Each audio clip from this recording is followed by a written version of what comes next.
সকলোকে নমস্কাৰ মোৰ নাম সুমিত শৰ্মা পুনৰ এটি ভিডিঅ' লৈ আপোনালোকক সকলোকে স্বাগতম জনাইছো আৰু আজি মই আপোনালোকৰ মাজত কথা পাতিম যে 18 বছৰৰ তলৰ শিশুসকলক সজাগ কৰি ৰাখিবৰ কাৰণে ব্ৰেইন ডেভেলপমেন্টৰ ওপৰত ব্ৰেইন ডেভেলপমেন্ট হয়তো বিভিন্ন এক্সাৰসাইজ বা এক্টিভিটিকো দৰকাৰ হয় বা তাৰ উপৰিও আজি মই কেইটামান খাদ্যৰ ওপৰত কথা পাতিম হয়তো কি খাদ্য খালে মানে শিশুসকলৰ ব্ৰেইন ডেভেলপমেন্ট হ'ব পাৰে। এক নম্বৰতে হৈছে কণীটো আমি দিনত এটাৰ পৰা দুটা শিশুসকলক খুৱাব লাগে। হয়তো কণীটো কিছুমানে বইল খাই বেয়া পায় এনেকুৱা নহয়, কিন্তু কণীটো বইল কৰি খুৱাব পাৰে আপোনালোকে বা আমলেট কৰি খুৱাব পাৰে বা ভাতৰ লগত আলু পিটিকা এনেকে বনাই কিনে আপোনালোকে খুৱাব পাৰে। হয়তো কণীত যথেষ্ট পৰিমাণৰ প্ৰটিন পোৱা যায় বুলি আমি ক'ব পাৰো।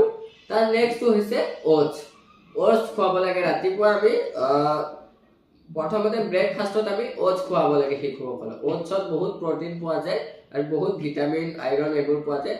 ওটছটো আচলতে বহুত শিশুসকলে খাবলৈ বেয়া পায়, কিন্তু এনেকুৱা নহয় যে ওটছৰ খিচিৰিও বনাই কিনে খুৱাব পাৰে।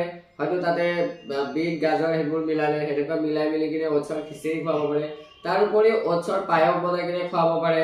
হয়তো ওটছটো কেনেকে খুৱাব লাগে, ওটছৰ আটা নিচিনাকে যেনেকে গুড়া কৰি কিনে ৰুটি যেতিয়া বনাই ৰুটিৰ লগত ওটছটো মিলাই দি কিনে ৰুটি বনাই কিনে আপোনালোকে খুৱাব পাৰে।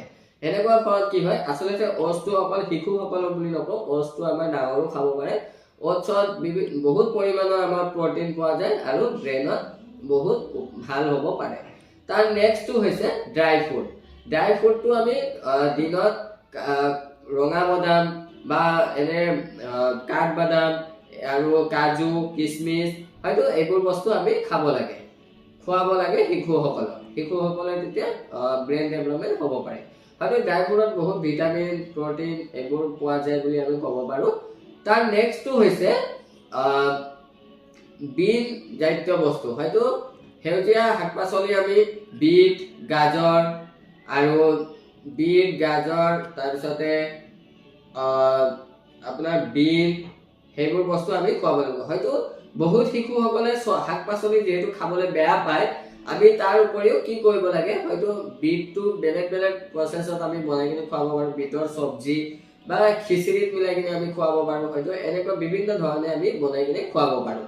তাৰপিছত গাজৰ, সেউজীয়া শাক, লাই শাক এইবোৰ আমি খুৱাব পাৰো। এইবোৰ আচলতে মই ভাবো যে সেউজীয়া শাক পাচলিটো আচলতে বজাৰৰ পৰা কিনি আনি কিনে খুৱাব নালাগে বুলি মই ভাবো শিশুসকলক। যিহেতু আমি নিজৰ এটা ঘৰত আমি সৰুকে এখন বাগিচা দি কিনে আমি নিজে ৰুই কিনে খোৱাটো আমি